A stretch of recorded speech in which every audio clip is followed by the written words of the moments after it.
সম্প্রতি পাহাড়ি সন্ত্রাসী সংগঠন ইউপিডিএফ ও জেএসএস নতুন কৌশল গ্রহণ করেছে। তারা ধর্ম ও সামাজিক যোগাযোগ মাধ্যমকে ব্যবহার করে সেনাবাহিনীর বিরুদ্ধে গুজব ছড়িয়ে দিচ্ছে। সন্ত্রাসীরা তাদের সশস্ত্র ঘাঁটিগুলোকে ধর্মীয় উপাসনালয় হিসেবে প্রচার করছে, যাতে সাধারণ পাহাড়িরা বিভ্রান্ত হয়।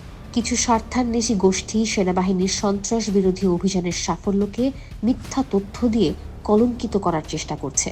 তারা ঘরবাড়ি লুটপাটের ভিত্তিহীন গুজব ছড়াচ্ছে, তবে বাস্তবে এমন কোনো ঘটনা ঘটেনি। বরং সেনাবাহিনী সন্ত্রাসীদের গোপন আস্তানা থেকে অস্ত্র ও গোলাবারুদ উদ্ধার করেছে। পাহাড়ের নিরাপত্তা নিশ্চিত করতে সেনাবাহিনীর ভূমিকা অত্যন্ত গুরুত্বপূর্ণ। তারা সন্ত্রাসীদের আস্তানা ধ্বংস করে পাহাড়ি বাঙালিদের মধ্যে সম্প্রীতি বজায় রাখতে কাজ করছে। সেনাবাহিনীর সক্রিয়তায় অপরাধ যেমন অপহরণ, চাঁদাবাজি, লুটতরাজ কমে গেছে। দেশের সার্বভৌমত্ব এবং জনগণের নিরাপত্তা রক্ষায় সেনাবাহিনীর ভূমিকা প্রশংসনীয়।